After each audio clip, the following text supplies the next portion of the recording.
हर हर महादेव। जय श्री महाकाल।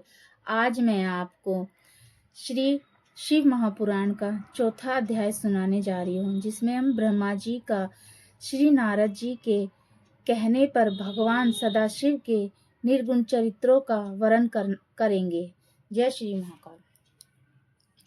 महर्षि सूत जी ऋषिगणों को इतनी कथा सुनाकर कहने लगे कि श्री नारद जी का प्रश्न सुनकर ब्रह्मा जी अत्यंत प्रसन्न हुए। भगवान शिव जी का नाम सुनकर ब्रह्मा जी को रोम हो गया आया, अश्रुपात होने लगा। उन्होंने कहा, नारद तू अन्य है, तूने मेरे कुल का नाम उज्जवल कर दिया, क्योंकि भगवान शिव जी के भक्त बने हो।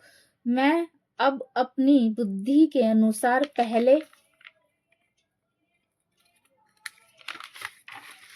पहले भगवान सदाशिव के निर्गुण चरित्रों को कहूंगा, उसके पश्चात मैं उनके सगुण चरित्रों का वर्णन करूंगा। सबसे पहले यहाँ पृष्ठ का कोई चिन्ह न था तथा सर्वव्यापक सच्चित्र आनंद स्वरूप केवल शिव ही थे, क्योंकि वह सच्चिदानंद स्वरूप है। उनका मन वाणी के अधीन है, ना ही वह सूक्ष्म है और ना ही स्थूल, और ना ही वह छोटे हैं और ना ही बड़े, ना ही वह नीचे हैं और ना ही ऊंचे।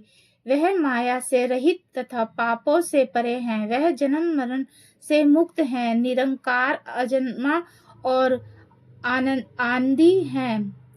सारी सृष्टि के मालिक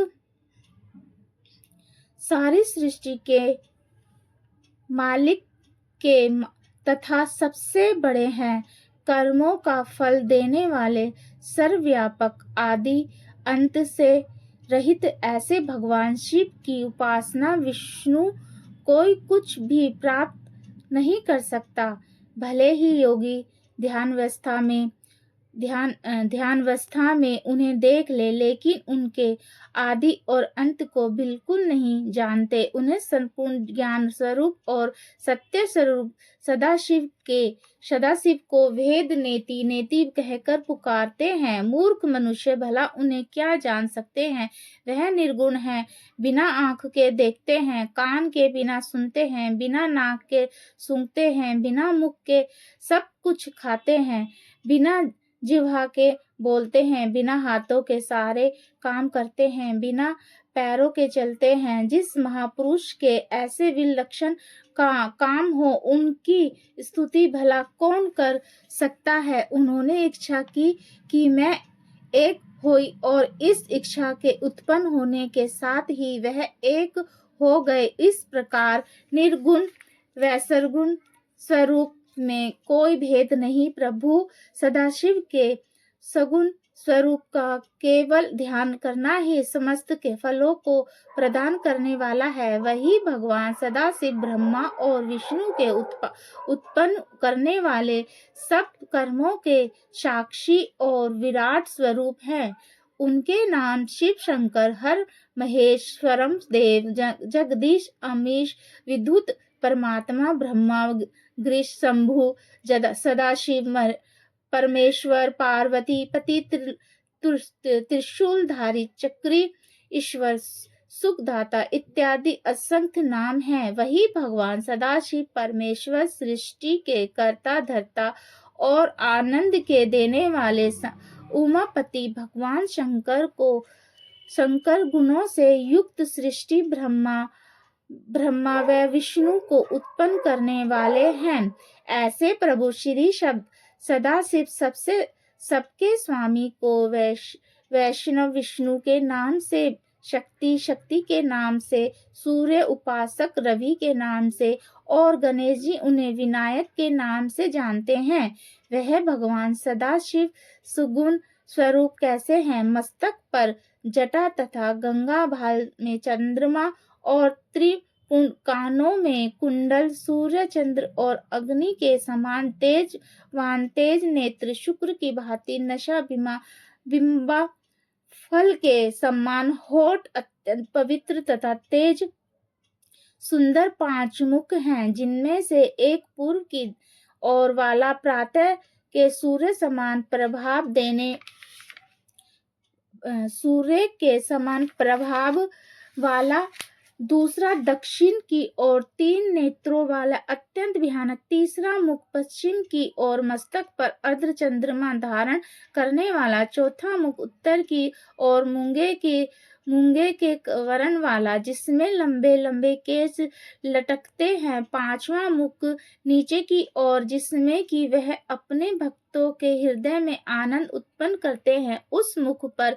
कमल के समान सुंदर आंखें हैं, जिसका रंग सुंदर और तेजवान है। इस प्रकार भगवान शिव पंचांग के नाम से प्रसिद्ध हैं। उनके कंठ में 3-3 रेखाएं हैं, हाथ में शूल और कंठ में मुंडमाला धारण किए हुए हैं। उन्होंने चतुर्भुज कोई पंचभुज और कोई 10 भुज भी कहते हैं। उनके हाथों में नाना प्रकार के अस्त्र शस्त्र विद्यमान हैं।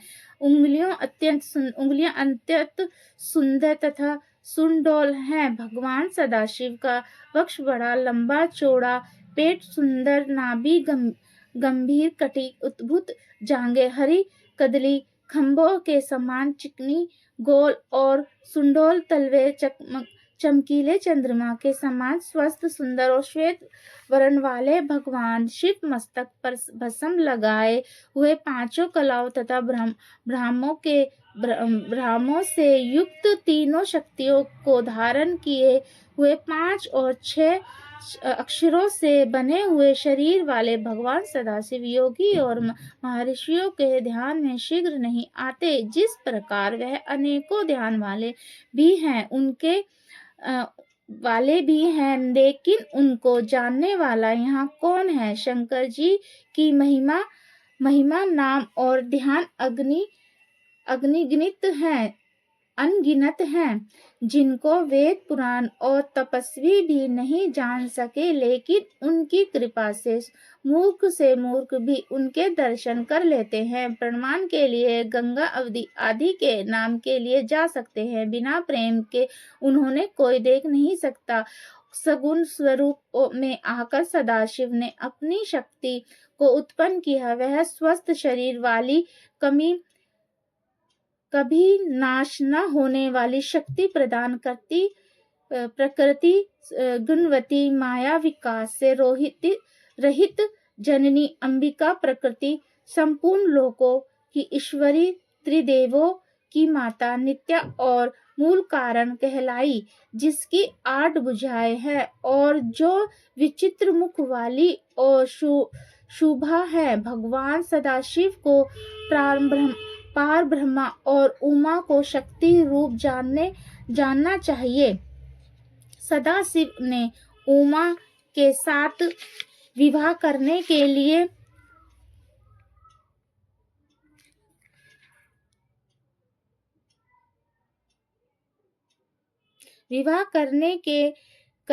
लिए शिवलोक नाम क्षेत्र की रचना की। उसी उत्पन्न क्षेत्र को काशी कहते हैं।